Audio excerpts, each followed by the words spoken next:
Hello again. We're the couple that couldn't afford to buy a house, so we decided to build one ourselves. We did it for less than $100,000, and so can you. We're talking about it in this podcast here. We're back. We're talking about tools.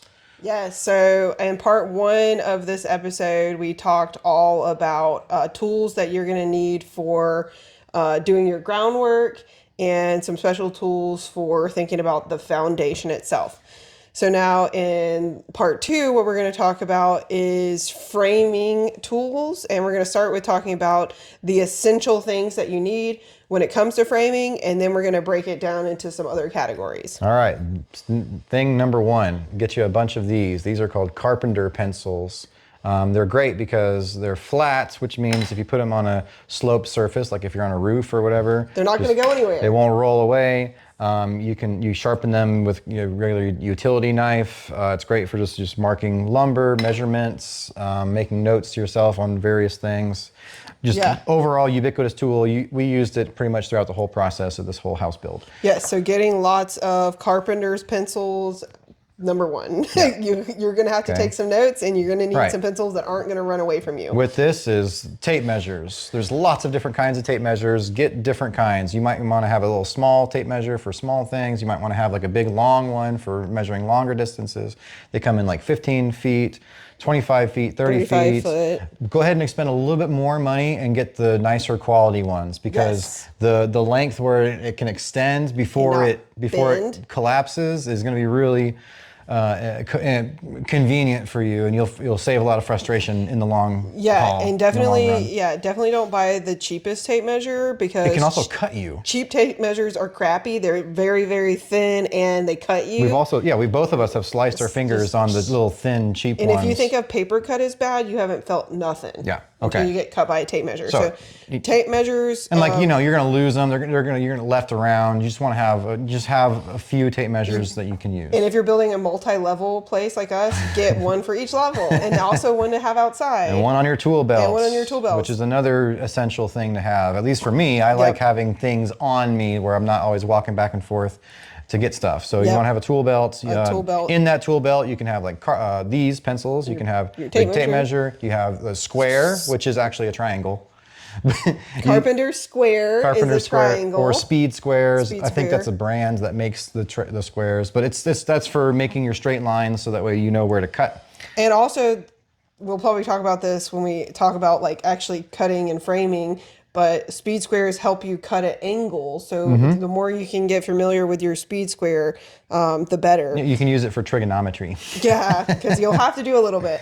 What else we got? With that speed square and thinking about things to put into your tool belt and measuring, a chalk line. Yeah. Chalk line, so you're going to use your pencil for a lot of things. But if you have a really long cut that you're cutting like an 8-foot board, long ways, 8-foot ways. Yeah, think about plywood sheets. You're going to need a chalk line, so you can, do your measurements on either side, run your chalk line, snap the chalk line, and now you have your line to cut. Yep. So a chalk line is also super, super important.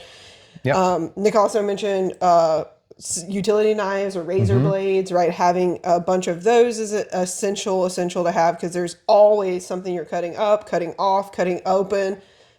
Have a bunch of those as well, just like tape measures. Yep. We also use levels, the various lengths of sizes of levels. Because when you're putting up studs and stuff, you want to make sure that it's actually up and down and plumb.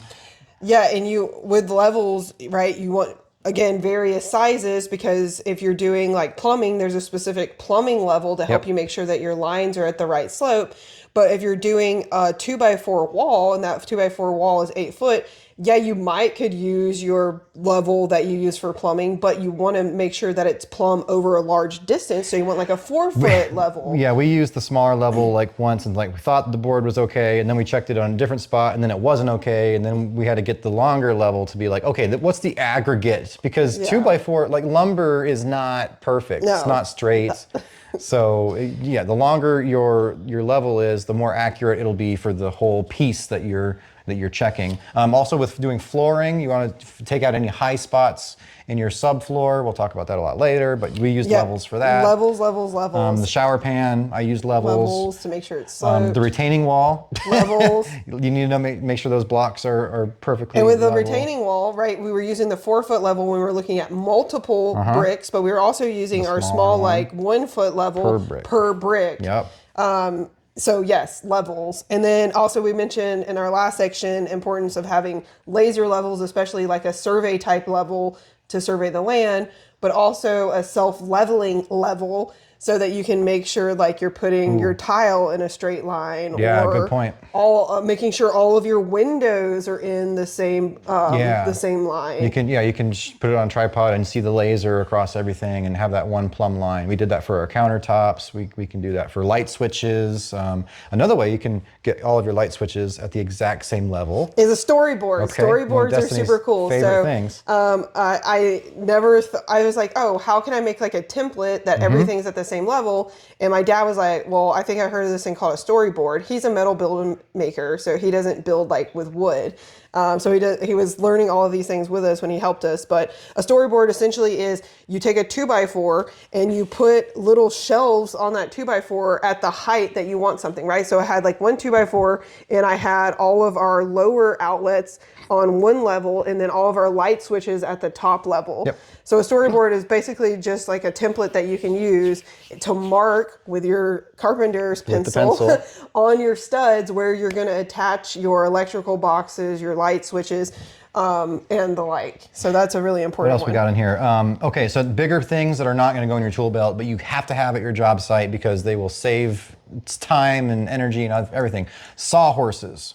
You got to put your cuts on something when you're cutting. You don't just want to be holding it up in the air. So you probably want more than one set of sawhorses too. If you're going to be like having a pile of material over here, and then you want to actually like work on something over here, it's good to have multiple sets of sawhorses. They might be a little bit expensive. There's these little kits you can like make your own out of 2x4s. Yep. Just go ahead and do it. Get the sawhorses. You'll thank us later. At least 2 sets. Yeah. The other thing would be scaffolding and ladders. So you're going to need to get ladders to be able to get up to do stuff. And again, you'll probably want more than one because you don't want to just have to move that same one around everywhere you go. You want to have one in this area of the build, one in this area, one outside, one inside, etc.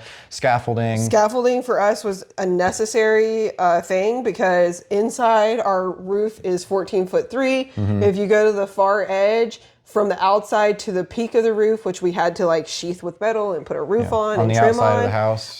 That's well over 20 foot. Because it's like the full 8-foot basement, then our 14-foot wall plus above our that. 16-inch joists that are for our roof rafters. Yeah, so like a single ladder, I could barely, even with the longest telescoping ladder we had, I couldn't really get to the top. Once we put the scaffolding up, we had 3 sets of scaffolding.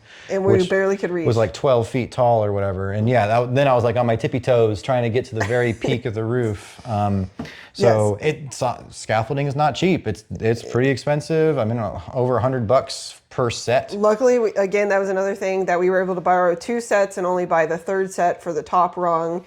But again, something that you could rent, but we were lucky enough to just borrow it from my dad. So last few things here, drop cords or extension cords. Yes, because you're going to have a temporary power pole and you're going to have to get power from that power pole, which is probably not going to be very close to where you're working. Could be, couldn't be, yeah. You're going to have to get power. So you need tons of extension cords and you want thick gauged extension cords because if you have just the thin ones, like you run Christmas lights on or like we're running our lights on in the background, they're going to fry. They're going to get overheat. It's just going to be bad news. So it's kind of expensive, but you want to get the heavy duty cord, especially if you're going to have one main cord going from the temporary power pole, and then you can splice it at that point to feed other cords or whatever. Get the heavier gauge, heavy duty power cord, extension cord, because you know that you won't, because it won't fry or trip the breaker or anything like that. Lights. You need lights. You want to be able to see. It's not always going to be perfectly daylight conditions. May not be as necessary when you're doing exterior outside stuff, although it could be. But especially indoors, because once you start the framing, there's no power to the house. Like you do not get power until you have everything done and you can actually move in. Yeah, I mean, at some point you're going to have the lights installed and stuff, but that doesn't mean that when you turn on the switch, they'll come on. Nope. The city won't allow you to have power run to the house until everything is passed and certified. So you're still running temporary power, which means you have drop cords coming into the house, and then you have to stage your lights somehow so you can actually see the work that you're doing. Because once the walls goes up, even in the daytime, depending on how your windows are, the time of year, you're going to need to be able to see exactly what you're doing. So lights, you just get a whole big string of work lights. And then we repurpose our work lights for our crawl space. So now we have those lights in our crawl space anytime that we go down there. So I think that wraps up the essentials. Or one last essential is you're going to make a big ass mess. It's going to be messy. Yeah, you're cutting stuff, you're drilling into stuff. There's going to be debris everywhere. Just sawdust, small chunks of this, that, and the other everywhere. So having a shop vac is also super, super, super important. We actually use a shop. Yeah, we actually use a shop vac too to run a fishing line through our pipes that we had laid, our conduit in the driveway. You want to get a fishing line through there, so that way the electrical company or whoever later can come through and run the stuff for you. Yes, most definitely. And we use the shop vac to like suck the line through all of the pipes. Yes, like a lot, like 100 foot worth of pipes. Yeah, over 100 feet. Over 100 foot. So that kind of wraps up the essentials that you're going to need for framing. And what we will talk about next when we come back are safety equipment. Stay tuned. And we're back. Okay, so again, we're the couple who couldn't afford to buy their house, so we decided to build one ourselves for less than $100,000. And we are the mistakes along the way, so that way you can learn from us and don't make the same ones. We were talking about all of our favorite tools, etc. Now we're on to safety equipment. Should we be safe when we're building the house? Yes, you should always be safe. There's a lot of safety equipment that goes into building a house, and depending on if you have a really steep roof or not, you need to have all of these things, right?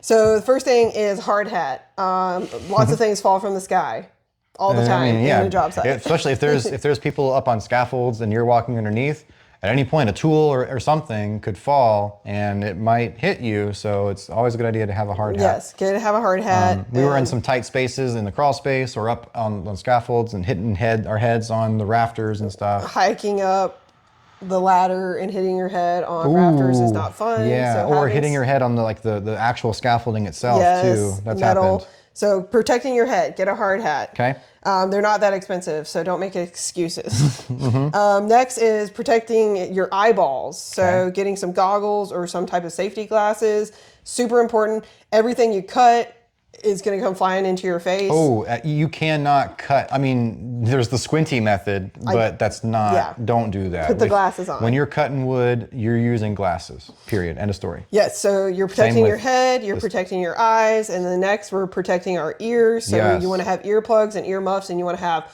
a lot of them. Yes, you're gonna lose them. They're gonna get dirty. They're gonna break apart. You just got to keep replacing them, using them. Go ahead and buy the 500 pack and just have a bucket somewhere with them all in it. I love my over ears too. Like there's either way you can go, because all these tools or most of the tools you're using are gonna be really loud. Most the saw, definitely. super loud. Air compressor, very super loud. The nail gun, super loud. Yep. Hammering, even hammering can be loud. Oh yeah, especially if you're hammering in a tight space. An impact driver is really loud to me. So your head, your eyes, your ears, your hands. So you can get gloves with fingers on them, but you should not use fingered gloves when you're using any kind of power tool. So when you're using a power tool, you want to make sure they have fingerless gloves. And if you're moving like wood and stuff like that, in order to protect yourself from getting tons of splinters, you just want to have a regular pair of gloves. I think we were wearing regular full finger gloves, and both of us at some point we're using a drill and caught a little bit of the fabric on the edge of the glove, and and your finger gets ripped and the glove stays on your hand. Imagine that happening on a circular saw. That would be no bueno. Either don't do gloves at all or get the fingers cut, so that way at least your palms are okay. Okay, so we have our head, our eyes, our ears, our fingers, and then our knees. So definitely have knee pads. No, you're gonna be on the ground like all the time, crawling around constantly. You gotta get down there. Having the knee pads that you can attach to your leg is good. If you're like me and don't really like things touching you, getting a knee pad, like an actual pad that you can carry around to kneel on. Like a cushion, yeah. Like what you would use in a garden. Yes. Super helpful because you are getting up, down, on the ground all the time, even all the way up to even the finishing stage of building your house. So that's like the body essentials, unless you're outside and you need to think about bugs in the sun. So having bug spray and sunscreen in your little to-go box is super important. Yeah, mosquitoes are really bad here in like late summer, and then we get the no-see-ums. The teeny tiny little black gnats that bite. And they get in your eyes and they get in your nose. So the bug spray actually does keep them a little bit out at bay. And then also, if you're working in the heat, you gotta, especially if you're in the heat, but even if you're not, you gotta hydrate. You gotta keep your crew well hydrated, and so that way they can keep functioning and nobody passes out. So you gotta have access to water, drinking water. Bring your water cooler, keep it full. You can mix up Gatorade or whatever you want in there. We definitely had a lot of Gatorade and water, and you want to avoid the bad drinks like soda. What's up with Monsters? Why are people always drinking like energy drinks? What's up with the Monsters and the rock stars and stuff? I don't understand that. Not good for you in the sun. That stuff is like, yeah, crazy. Okay, so that is the safety equipment that you need to think about. And next we're going to talk about some hand tools that we used in this just various stages. I guess we're still kind of within the framing area. Yeah. So wrenches actually. Lots of. Sometimes like with posts and if you're doing deck assembly, there's going to be through bolts and there's going to be washers. So you have to bolt things together. So you'll need wrenches, almost like from a auto mechanic toolkit. Yes, definitely. You'll want to have pry bars and pliers because every now and then you'll probably get a nail in wrong. Back out. You got to get that nail back out. Pliers to rip things out. Pliers are great for all kinds of different stuff, random things. I've used my pliers to hammer things in. I have a pair of Gerbers that also have a knife. Like a multi-tool set of pliers. Makes. It has different little things in it. That can be really useful. Yep, just throw it in your little bag. Throw it in your tool belt. Yep. What else are we on? So clamps. You need a good pair of clamps. We went to Lowe's and we were like, we need to get some clamps to like work on this thing, right? And we looked and they were pretty expensive and we bought the top of the line ones and would never do it. We would never do anything else. It was the best decision we made. Yeah. They were like 30 something bucks each. And we got the like mid-size one. Also, clamps come in variety of different sizes. You probably want to get some small ones and some really big ones. Something that you can either turn backwards and push boards away from each other, turn them the clamp ways and bring them to each other. So having a versatile set of clamps is super important. Like even just like if you're nailing two boards together on your sawhorse, you clamp those two boards together, pop, pop, pop, pop. Like they do a great job. They do a great job of holding stuff. Yeah. We'd use them in all different kinds of scenarios throughout this whole build. So a good set of clamps and get some different sizes because you never know like what kind of length or a scenario you're going to be in. So they're great to have. It's a good investment. We've used them a bunch on this build. Yeah. Next, our hand tool is a caulk gun. So make sure you get a good caulk gun. Oh, man. We bought like one. I think we probably bought two secondhand from the thrift store. Both of them were crap. There's a reason why they're at the thrift store. There's a reason a caulk gun is at a thrift store. We try to do everything secondhand, but some things you should just go ahead and buy. And I would say a caulk gun is one of those things that you should buy. Whatever it was, we had so many hits on good thrift store finds that worked out great. But the caulking gun thing, the handle kept slipping, the trigger, whatever. Get a nice caulking gun. They even make like a motorized electronic one. We did not buy one of those. Where it squirts for you because if you're doing a lot of caulking, like all around your windows, this that muscle has to happen. it can only do so much. So the flooring, we caulked all of the floorboard, the OSB boards. Glue your floors down onto your floor joists. Same for the roof. Same with the subroofing. There's a lot of caulking that has to happen. So you're going to want to have probably multiple caulking guns. There's a lot of gluing and caulking that happens, but they all use a caulk gun. That's right.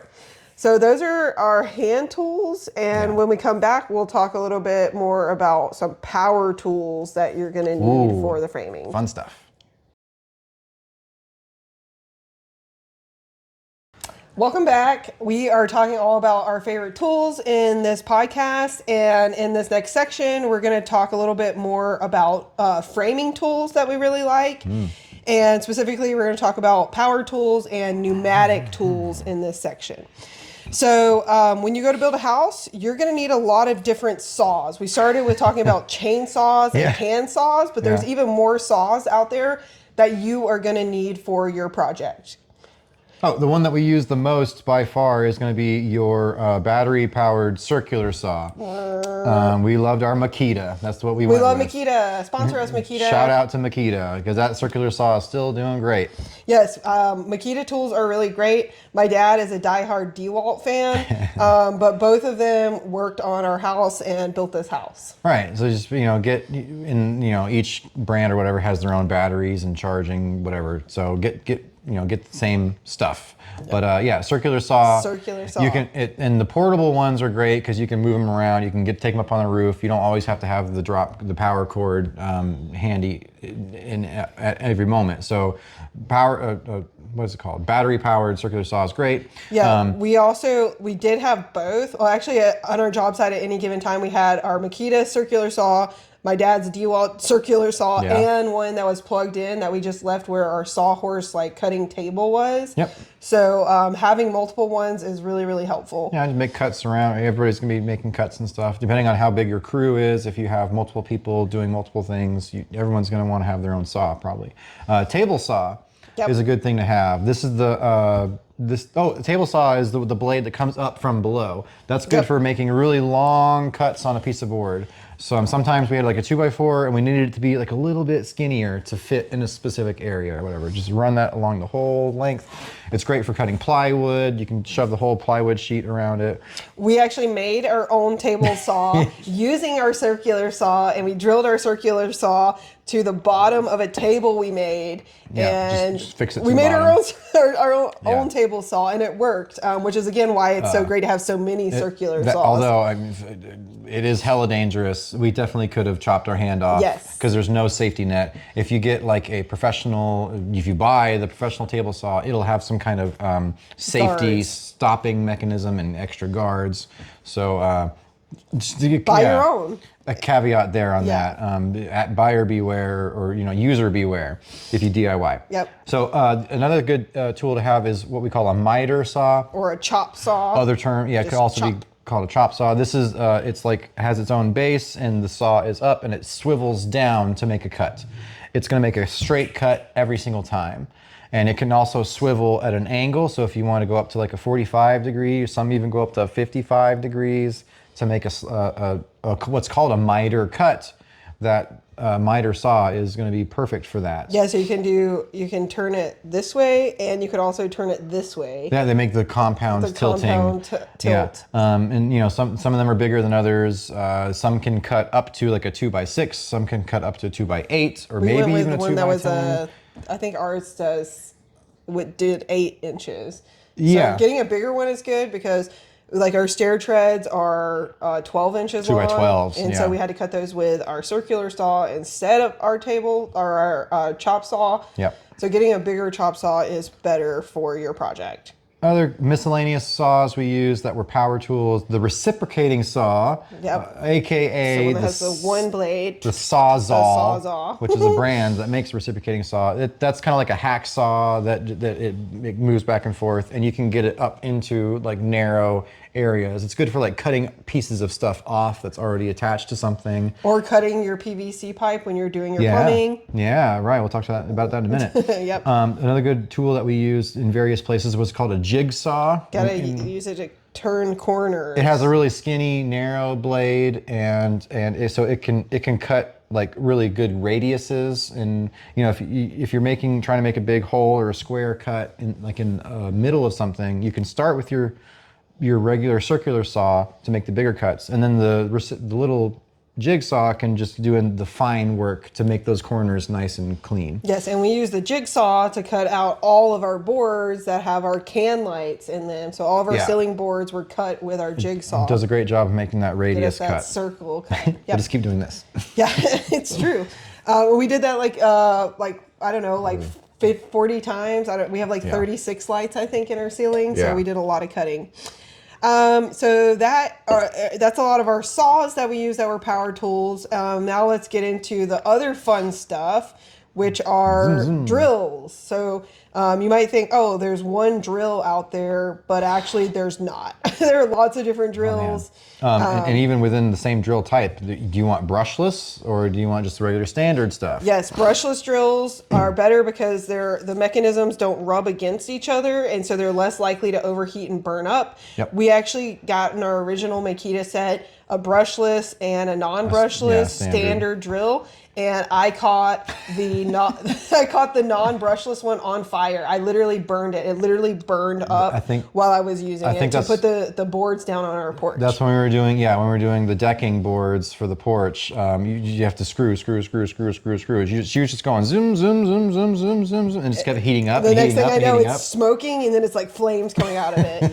But the brushless one is still great. Like we still use it on our projects. Yep. That was really great. So and brushless is going to be more expensive. It's like the professional top of the line quality stuff, but pay a little bit more and you get that more usability out of it. You can run it all day and it'll still work for you. Yeah, so your drills, the way you can tell your drill away from your impact driver, which is another type of drill, is that the drill itself has a mechanism that you can untighten and tighten to insert either drill bits or other drill bits that drill holes. Pieces. Yeah, we call that the chuck. That's the chuck that wraps around the drill bit. Yeah, it has the chuck that wraps around it. And then an impact driver has a chuck that you just slide back and you slide in your bits. It's kind of like a socket or something. It's like, it's more like a socket. So you want to have your regular drills because you're going to need them to use your drill bits to drill holes everywhere. For drilling holes specifically, and to put in screws and all of these other things. But you also want your impact because that's going to help you put in things more firmly or put in things like lag bolts or do your tap cons into your foundation. So having an impact driver is great. We also have 2 of those that came with our original Makita set, and those were great, and they're still doing a really good job. And then the last drill is the hammer drill, which some regular drills have a hammer drill setting. Which our Makitas did have that, so we can just rotate the chuck. I guess it's not the chuck, but there's a mechanism on it. There's an adjuster that setting. You can change it from regular drill to hammer drill mode. Hammer drill. And then that's going to give it more force where it's actually more like a it actually it kind of like jackhammers the drill bit against the concrete. So that's for masonry only. You'd only want to use that if you're doing like anchors into concrete in any kind of way.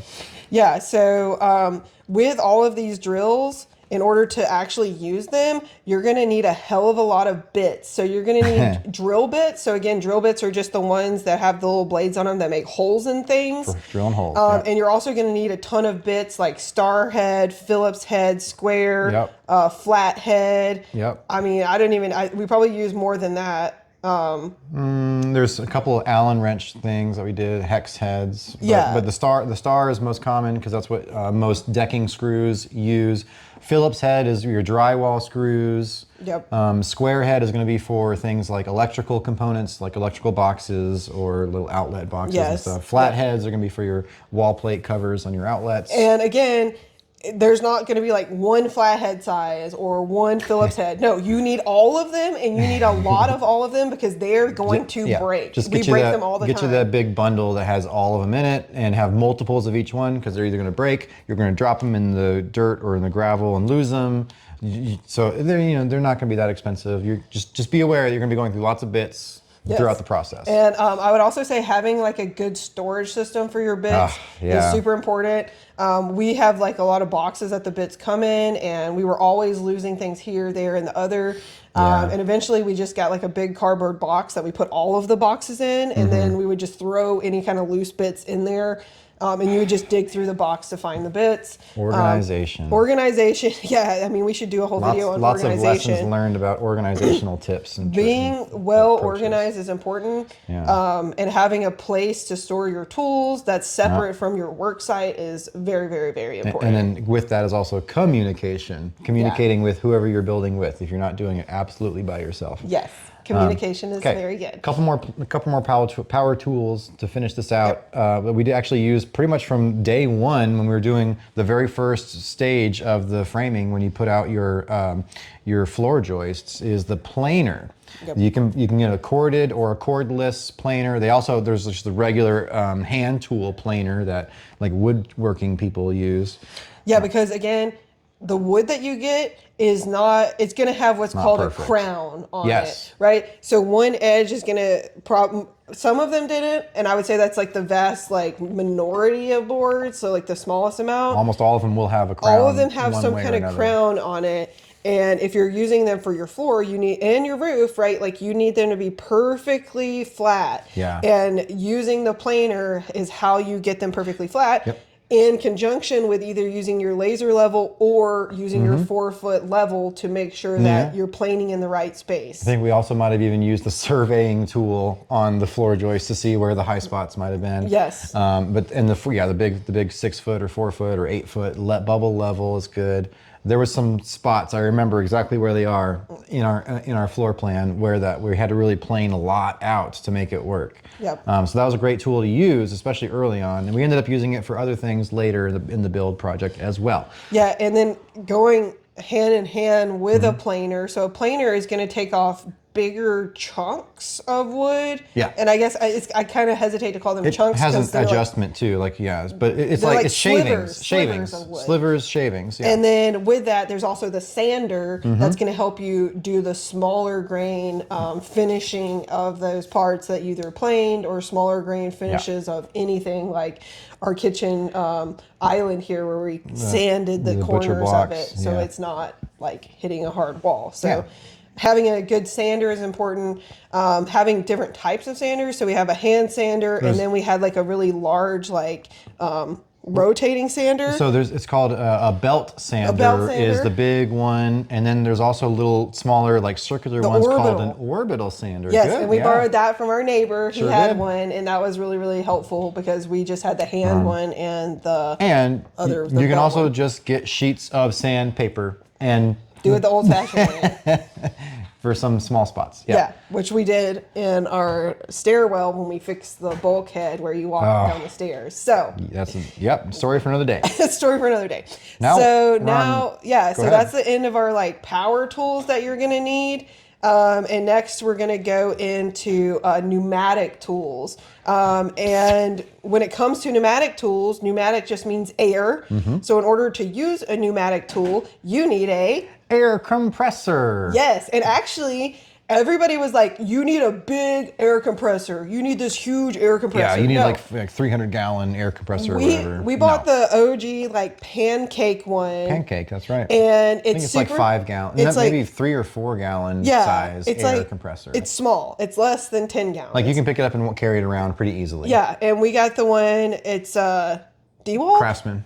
It's red. Yeah. We got the Craftsman one, and it built this entire house. It supplied the air for sure. So you need to get your air compressor, and again, you don't need to go super big, especially because anytime we were working, there was only one of us ever using an air compressed or a pneumatic tool at a time. If you're working with a big crew and multiple people are using it, you either need multiple of the little pancakes or you would actually need to get one of those bigger air compressors. Yeah, we only ever had one tool installed or connected to the air compressor at a time. And so that a smaller pancake-sized air compressor can handle one tool all day long. Yep.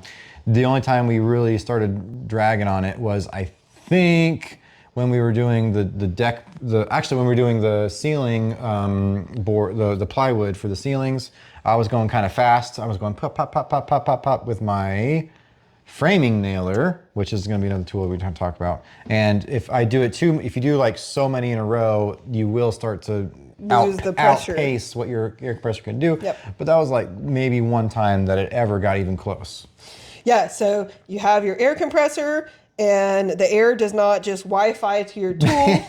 you need to have a hose.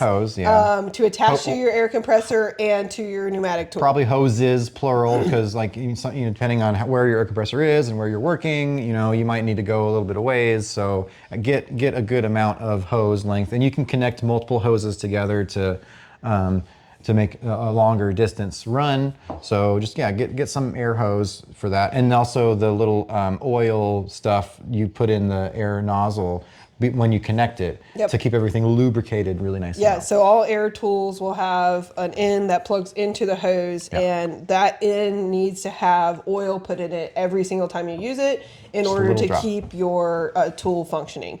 So when it came to framing the house, we use, like we already mentioned, our power drills, our impact drivers, and our hammer drill, but we also used a framing nailer to put together all of our 2x4s because think back to when we were talking about building codes, there are certain types of nails that you need to use with certain types of boards that have certain types of tensile strength to keep your building together. And yes, you could build your house with screws, if I'm correct. If you use the correct expensive screws. Yes. But the most cost-effective way to do it is to use the right type of nails. And to do that, we got a framing nailer and the nails that go with the framing nailer.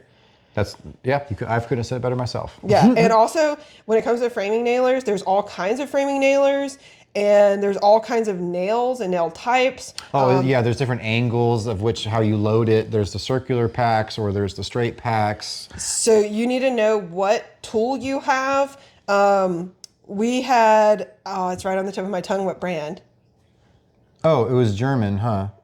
I can't think of the brand. Oh, no, it'll come to us. It'll come to us. We might put it in the description. Yeah. But, we had the one that is just traditional where you have...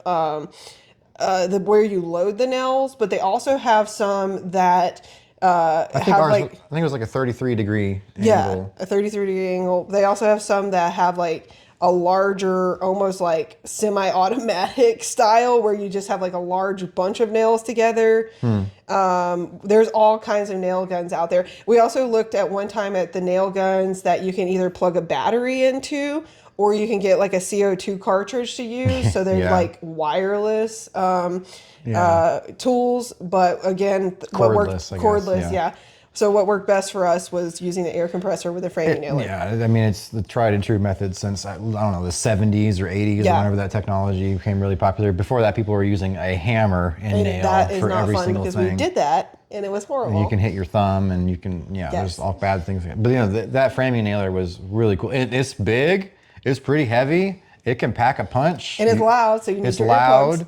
And it shoots out like these little pieces of wax that you can fly in your eye. So I mean, it's a little dangerous. You got to know what you're doing to use it, but it's really fun once you figure it out. I didn't like it. Later in the process, after you get all the framing up, then you're going to be doing like trim and little boards and stuff. You'll use like a brad nailer or a finish nailer, which is a lot smaller and less noisy and less scary. I like the finish nailer is a lot easier. It's just the framing nailer, like it jumps, like, and you have to have like the right amount of pressure on it. And it was just something I'm like, yes, I can use it, and I did use it, but it wasn't my preference to use it. Especially when you're standing on a ladder that's like 14 foot high and you're using this thing that's like hammering you backwards. Not fun. Yep. So yes, framing nailer and a brad nailer are our last two pneumatic tools. Yeah. So when we come back, we'll talk to you about some electrical tools that you will need. All right, we are back and we're talking all about tools. And in the last section, we talked about tools that you're going to need to frame your house. And now we're going to talk about tools that you need for electrical work. Oh yeah, this is like my favorite topic. I really enjoy doing the electrical stuff.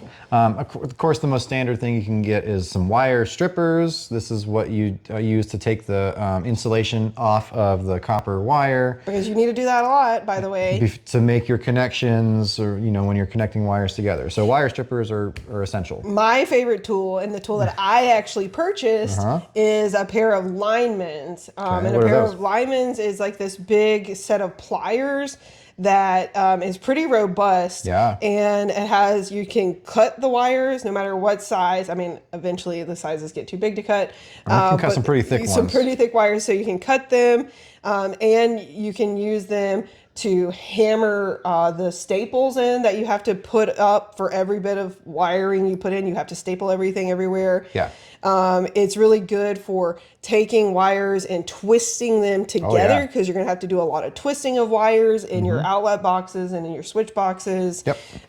And they're really great at grabbing wires and yanking on them to pull them through like tight spaces, because you're going to have to drill holes in like your studs and pull these wires all the way through. You're going to have to pull wires from one side of your house to another, and they're really, really helpful for doing all of that pulling. Yeah. If you don't want to use those linements to hammer in staples, you can use a regular hammer as well. Lame. I mean, but usually like professional sparkies, as they're called, we'll just use those linements because it's the one tool that can almost do it all.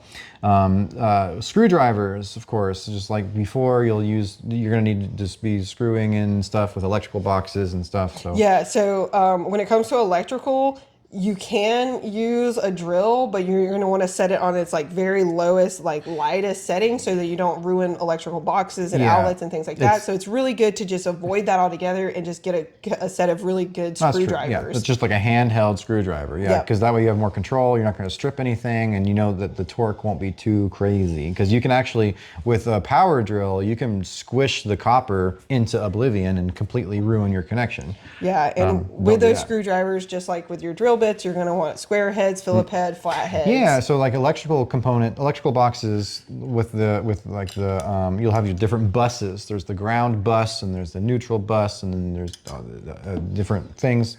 There's different like attachments and fittings and sockets and stuff. The square head is actually pretty popularly used for that. And they're not all, again, the same size, so multiple sizes. You might need a bigger square head for one part of the box, and then a different size for the smaller parts. So that's that. And then so a cool electrical tool to use when you're checking if your connections are actually good, if you did a good job and if you followed the correct pathways, is a multimeter. It's like a little computer almost, and it has little prongs. You'll connect one wire and another wire, and you check for what's called continuity. Do you have a complete circuit from this end to this end? And that helped save us a lot of.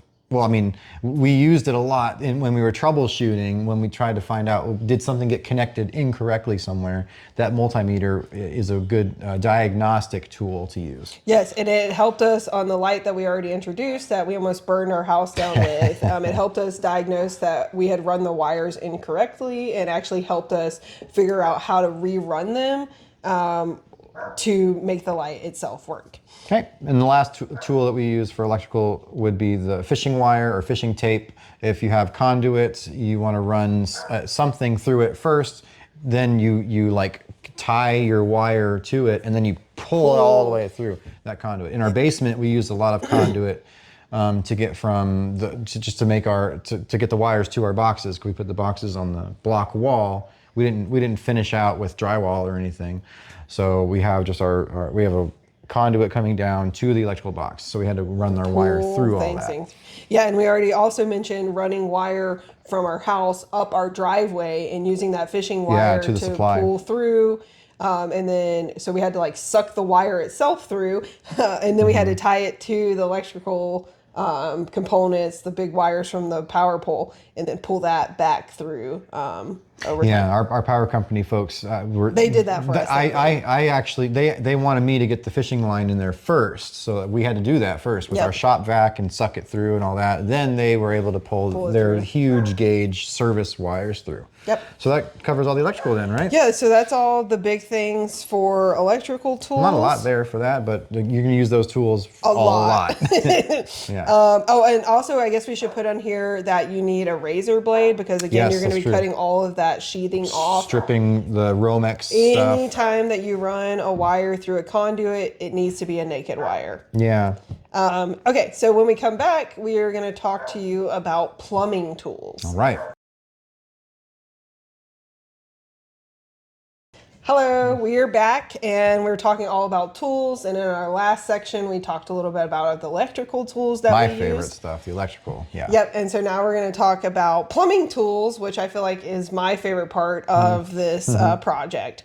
So when it comes to plumbing, we're thinking about freshwater lines and we're also thinking about sewer lines.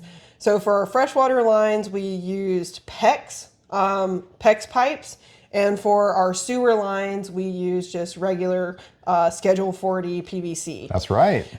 So what we did is all of these things you have to cut. So when we're thinking about cutting pipes, you're going to use different tools. So when you're cutting your Schedule 40 PVC, you're going to need something like a reciprocating saw. That's going to be really helpful to make cuts really quickly, because you are going to need to make a lot of cuts because you're going to be adding a lot of attachments to your sewer pipes. Yes. All kinds of cuts. You're going to put your sewer pipes together and then you're going to realize, holy shit, I did that wrong. You're going to have to cut them off. So having a reciprocating saw to cut them off and redo it again is really important. And we're having flashbacks right now from that. So having the reciprocating saw to just cut things is great. If you work with smaller pipes, it's probably better to use a hacksaw so that you just have a little bit more control over it, because the reciprocating saw is going to make everything jump around. Yeah. Those smaller Schedule 40 pipes are really floppy. They're really floppy. So having your hacksaw is going to be a good thing. Yeah, we use that some. If you're like us and you bury your sewer lines into a concrete block like we did in our basement, you're also going to need an internal saw bit, because what you're going to do is you're going to put your sewer pipes up through the concrete. Concrete's going to get poured around it. What's called a stub out. Yeah, it's going to be stubbed out. That's going to be like your rough end. And then when you go to like attach your toilet or to install your shower, you're going to have to come in and cut those pipes off at the surface of the concrete. And the best way to do that is with these internal saw bits that you just attach to your regular drill. Yeah. That piece was actually kind of hard to find. So that might be something you have to search online to get. Yeah, I think specialty thing. I think we did order ours at Lowe's and then they just like shipped it to our local store. Yeah. So that's a really important tool to have. And with the internal saw bit, it's probably going to fall apart and then it's going to be stuck in your sewer. So what you also need to get is a magnet that can reach into your sewer lines to pull out any kind of metal pieces. Like those magnets, like for auto mechanics and stuff use, that's a long, like bendy thing that has the magnet end at the tip of it, and you shove it all the way down in there. Yes. That's how we got it. You got it out with that. I did, because I was really worried. I thought it was gone forever. There's literally a saw blade. There was a saw blade in our sewer line, and I was really concerned that it would be washed out into our pump. Macerator toilet pump. Macerator sewer pump. Yeah. And that it was just going to destroy the entire gear and mechanisms. Right. And so I spent a long time fishing that thing out, and we eventually did get it out. I don't think it took you much time at all. I think you shoved it in there, and you like 3 minutes later, you're like, well, here it is. So then when we're thinking about the PEX, so when you're working with PEX, you're going to need a couple of actual PEX tools. Yeah, PEX is that the water supply line, like you said. It's blue for the cold and it's red for the hot. Yep. And it's PEX A, I'm pretty sure. We'll double check. Yeah. But PEX A is the modern stuff.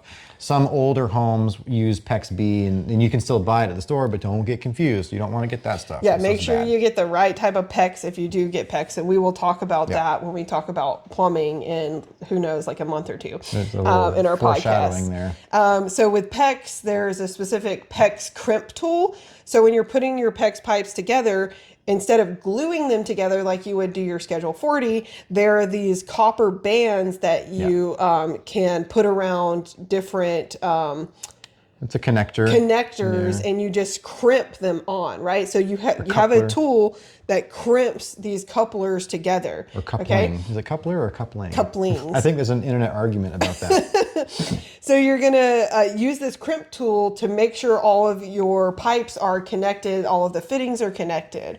And with that tool, right, you're just going to squeeze, and it takes a lot of upper body strength. You squeeze them, and then you release. And then there's another tool called a go, no go that you put on your fitting and you twist it around. And as long as it can twist around where you just crimped, then you know that it's sturdy and it's not going to go anywhere. That's right.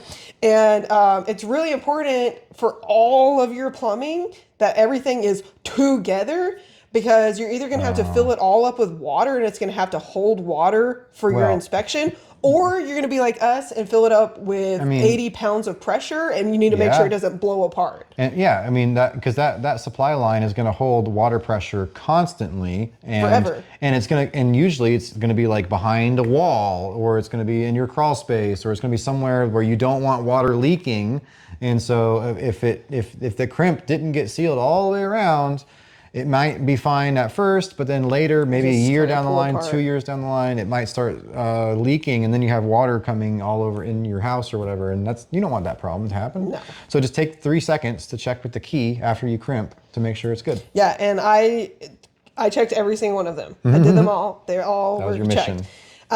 They also have a PEX specific cutter that I think I found halfway through the project in a bucket that a friend lent us. Yeah. But I was cutting the PEX pipe with either the hacksaw, the reciprocating saw, or even a box cutter, because you can cut your PEX with a box cutter. But that little PEX cutter, it's like a razor blade on like a I don't know, pliers or something, and it was so easy and made a super clean cut. Like, definitely get the PEX cutter. Most definitely. Yeah, don't make the mistake we did. And then with PEX, both your PEX and your Schedule 40, you're going to have to attach them and mount them. So you're going to have some kind of brackets to hold them up. And you're either going to need a hammer to nail in those brackets or a drill to screw in the brackets. So those are the last ones for plumbing. Great. So our next topic is going to be sheet metal work. I guess maybe not every house is going to use sheet metal, but we decided to use metal for our siding and for our roofing. So we actually had a lot of metal work to do, and the sheet metal comes in these pieces, and then you have to kind of modify it to make it fit the length for where you're putting it. So you're going to need tools like snips and shears to cut the metal. And maybe even a bender, because at some point you're going to have to bend the end of the metal to make certain things like fit in together correctly when you have two pieces that meet. So that's a really specialized kind of field, but some people, you can definitely learn how to do it. And I also really like the sheet metal. I thought it was super fun to do. So my dad builds metal buildings. That's what he's done for basically the entire time I've been alive. So I've been around a lot of sheet metal work, and when it came to cutting things out for the house, I really like to do it. When you cut out sheet metal, you can either get an electric set of shears, but we're very old school around here, so we have snips, and there's snips that are curved different ways for different styles of cutting. And which I guess different angle, whatever angle you're coming in from. Yeah, whether you're coming from the right, cutting left, or whether you're trying to cut a corner, you're going to use 2 different types of snips for each of those cuts. So there are different snips out there, and if you're interested in learning more about that, please leave a comment, because I can give you more details about that. But since it's such a specific and niche thing, we won't go into a lot of details. Yeah, I'm not a fan of the sheet metal work. I tried it. It's just I don't know. I feel like it's very unforgiving. If you make a mistake in your cut or whatever, it's the whole piece is ruined. I did remember the brand of the nail gun that we got. Do you remember the nail gun? No. Back to our framing chapter. I want to say Bosch, but that's wrong. No, Metabo. Metabo. It was that's Metabo. Right. There's an Easter egg for those of you that were listening from the previous section. Yeah. I will also say that when it came to the sheet metal, and my dad actually created a bender for us, which just slides onto the end of the sheet metal and allows you to bend it completely over, which is what you have to do for the roof, so that the sheets can slide onto the roof and then catch the next piece, so it's watertight. So my dad actually created a special bender for the sheet metal that we had, which was 10 inches wide.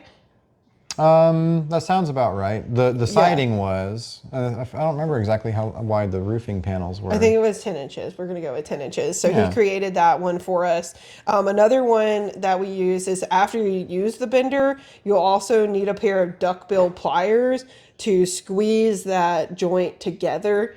So again, just another piece of custom-made material that my dad actually created, which was these custom duckbill pliers. But I think you can buy duckbills. Yeah, I think the sheet metal supply companies do have a specific duckbill plier you can buy. It's kind of probably expensive or whatever. So he just made us one. Yeah. Or his own, and we used it. Yeah, you can definitely get one. So I think that kind of wraps up the sheet metal, kind of short and sweet. I guess we also use like regular drill bits and stuff for drilling holes. We didn't talk about like the circular, the hole saw. Hole saw would be a good thing. It's I guess it's an accessory to your drill. Sometimes you want to make a hole that's big enough to fit like say a 3-inch pipe through. Yep. You want to get a hole saw kit for your standard drill to be able to make those perfectly nice round holes. Yeah, and we use that hole saw for wood. We used it in metal, and I'm pretty sure that we even used it on tile, and that like destroyed it. But it worked. Yeah, that's true. Getting a good hole saw kit is essential. And that's, again, another piece that is kind of expensive. Hole saws are pretty expensive, but getting a good one and using it correctly. So wait until the very end of your project if you're going to use it on your tiles. Or and maybe you spray water on them. Maybe you can get a carbide tipped hole saw. I don't know, but we made it work. All right, so we're going to come back. And when we come back, we will talk about tile work. All right. All right, and we're back. The next category we're going to talk about is probably both of our collectively least favorite thing to do from the entire house build. This was the most excruciating, well, I don't know. Yeah, I guess it was. The most painful. It just sucked. The most fatigue. The longest day, longest day that we worked. On record, on consecutive hours in one session, yes, for sure. The mental fatigue, all of it. We're talking tiling. Boo. Tiles look hella cool. Yes. But they're really hard to do. It's a lot of effort, and you have to get it all done in one session because it has to be all continuous and when it sets up, et cetera, et cetera. And that doesn't even go into the prep work before tiling, but we'll talk about that in another section when we get to that. We're talking tools. Just what kind of tools Just you need for tiles? Well, the biggest, most important thing is to have a tile saw. It's a special saw blade that cuts tile. It doesn't have teeth on it. It just has the right hardness.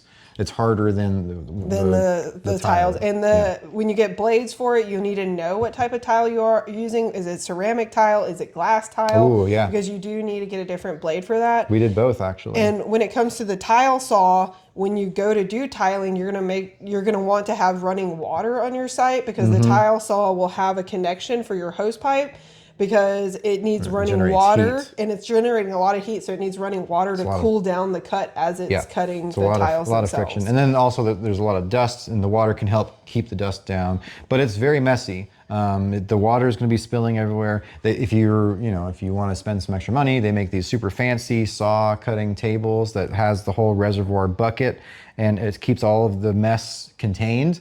We were just out there on the porch cutting and getting water splashed everywhere, and it was like 20 degrees outside. And then it's another thing that's really loud. Yeah. So you want to have your earplugs specifically when you cut tiles. So we got the tile saw. We have carbide tipped blades for the tile saw. You also you could use razor blades to cut tile as well. We did that a lot. I think if you scour a line on the tile, then you can break it, and it'll break evenly. There's a special technique to use, but try it out and it might work. So carbide tips for any kind of utility knife or box cutter that you have is also important for this part. After you get the tile down, you'll want to have a grout float for moving the grout in all of the grooves.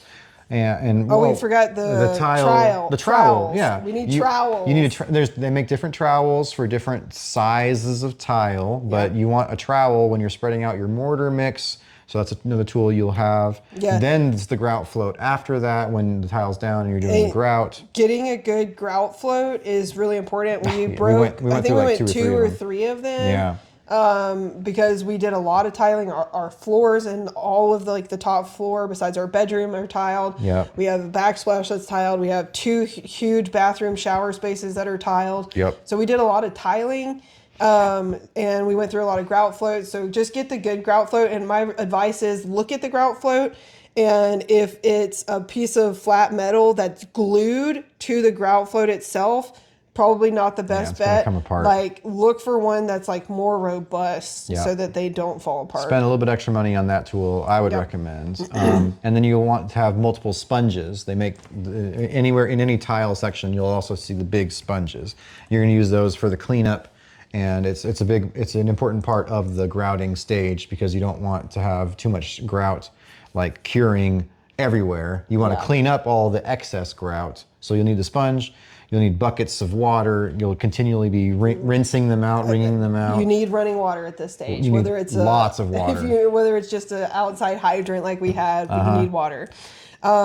And when it comes to both the mortar, which goes under your tiles, and the grout that goes in between your tiles, you need to have something that can help you mix it. And just like with a cement mixer, you're mixing these big bags. You're also mixing bags for this part. But instead of putting them in something like a cement mixer, you're going to do it in a 5-gallon bucket, and you're going to want a paint mixer. We use a paint mixer that's just a big, long metal paint mixer to mix up all of our grout and mortar, and we just attached it to our brushless drill. Yeah, they you also the option they make power drills that are specifically for mixing. It's I don't know whatever it's more I don't know powerful for a bit more torque or whatever. Yeah. But our little battery power drill, it did the job too. Yeah, because we weren't. It was just always just the two of us, so we weren't working in multiple locations in the house. Yeah, we were working together. One of us was putting the stuff down. One of us was putting the tiles down. So it worked out perfectly. But you'll want something to help mix the grout and mix the mortar. Yep. You can use the same tool for both.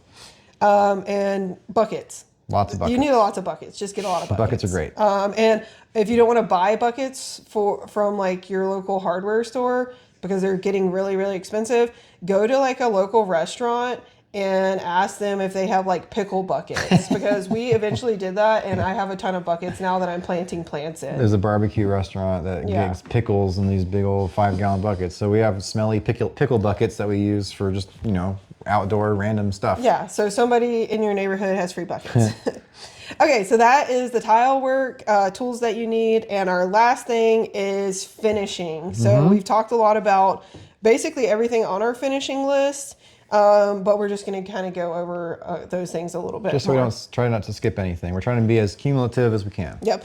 So finishing, the first one on our list is a pin or a brad nailer. That's what we put up all of the trim in our house with. Perfect for trim. Yep. Perfect for trim. So just putting all of the trim up into your drywall. Having that is really, really important. And again, ours was pneumatic, so we had with it our air compressor. Yep. Then if you're probably gonna be painting at some point, hopefully. And how do you paint? You can, I guess you can spray, but we actually bought a paint sprayer and it did not work. Yeah, this was when we were doing we were trying to put the really thick paint on our block walls in the basement to help with moisture barrier and stuff. And the sprayer says it can do this thickness of paint that we got, and it just simply wouldn't. It never would. Yeah, so I was like, you know what? I like to paint, so we're just gonna returned it. It's got our like $400 back. Yeah, and they just bought a bunch of rollers and rolled everything. We did it by hand with paintbrushes and rollers. Yeah, the good old-fashioned way. Yep.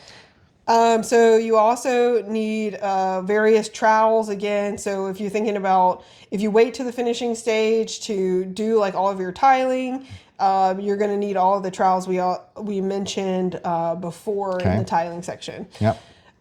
So I think that's it when it comes to tools. I'm sure there's something that we missed, but I think that's pretty comprehensive. Is coffee a tool? How much coffee did we drink in the project? Lots and lots of coffee is a tool. Having a good coffee maker or a good coffee shop to go to. Radio, you get a job site radio, man. That keeps group morale up. Yeah, I have my little JBL that I could just have outside, even speaker. if it was like raining outside, to like keep us motivated. What else? We use a fan when it was hot. Oh my gosh. And an umbrella thing. We had an outdoor umbrella to sit under that. That was for like a patio that we would just use because it was so excruciatingly hot. Yeah. You just have to like move it around the job site as you're working. Anything else? A good seat having chairs. some foldable chairs. Get a job site chair. Yeah. I mean, why are you gonna make it harder on yourself? What are you gonna do? Sit on the ground when you take a break? No. Yeah. Treat yourself. Get you a nice chair. Get you a chair. Sit somewhere. I would also say like, if you are doing this to save money, which is like why you would build your own house, right? Like if you're rich, you're not going to do it. Rich people aren't listening to us right now. Yeah. So just get like a outdoor patio set that you're going to use at your house, because you're going to have lunch out there. Like we went to Subway 10 million times and just brought Subway back to the job site and ate at the place. That patio set we found on like Craigslist or Facebook Marketplace. We also got a like one of those folding picnic tables, and we actually use that as our like tool table. Yep. We probably way overloaded the weight limit on that thing. The cheapest Walmart brand you can get. But have some folding tables is a good idea, just to lay out tools and organize. We talk about organizing. That's a good way to do it. And having somewhere to eat lunch at the job site is good. Or somewhere to, like, if you're working in the summer, like when we were hauling gravel in 5-gallon buckets, we would take like a break. Every 45 minutes, we'd do like a 15-minute break. And having somewhere to sit during that time was really important for us too. So. Right. I don't know if clothing can be considered a tool, but be dressed for the elements. Get good clothing. And know that whatever you wear on the job site is going to get absolutely destroyed. It just probably goes to the garbage can. No, it doesn't. We still have all of our clothes. Designate your wardrobe as work clothes and anything else clothes. Your job site clothes are going to get dirty. So the very last thing we want to leave you with is a quick story of our favorite tools. So you can go first. I get to go first? What is your favorite? I think you already told them your favorite tool. Oh, by far it was that Metabo air nailer. I love that thing so much. That nailer was like just the most, liberating thing to use. I just felt like, wow, yes, I am a builder. If there's one thing that makes me feel like a builder, is that big framing nailer. Yeah, it gets it done. And he also shot his finger with it. So. Do they need to know about that? No, there's lots of accidents. Now. I would say lots of accidents happen, and another good tool that you can do is treat yourself to a tetanus shot. Because you probably haven't had one in a very long time. And when he shot himself in the finger with a nail gun, we both went and got our tetanus shots. So, yeah, we did. That's really important to have. Even though I did shoot myself with it, it's still my favorite tool. It is, yeah. What's yours? So my favorite tool is my Subaru. Because without the Subaru and without my roof rack on the Subaru, we would have spent a lot more money, because we would have had to have paid for delivery for a lot of things. And if I were to show you the spreadsheets of that where I kept track of all of our expensive, you would see that some weeks we would go to Lowe's every single day. Multiple times per day, too, sometimes. Multiple times per day. And luckily our Lowe's isn't too far away. But we would get all kinds of things. We get, like we said, 20-foot PVC pipe. We would get plywood, sheets of plywood. 4x8 plywood. We would get. We load how many times did we load that trunk full of like bags of concrete or cinder blocks or whatever? We loaded insulation onto the car and onto my little luggage rack that goes into the hitch. The Subaru. Was a game changer, like having it. So Subaru can also sponsor us. So that's 3 people that should sponsor us. We got to throw up all those pictures of the random stuff that we. Yeah, and the Subaru went to Subway for lunches. It went to coffee shops for us. It was great. Yeah. So that is tools. And next, we're going to actually start talking about working the land, and it looks like our next topic is going to be all about trees and like the thought process that went into picking the trees that we were going to cut down. All right. So we're going to actually get started with what we did on the ground. Yeah. So those of you that have stuck through it so far, now the good stuff is starting. Stay tuned.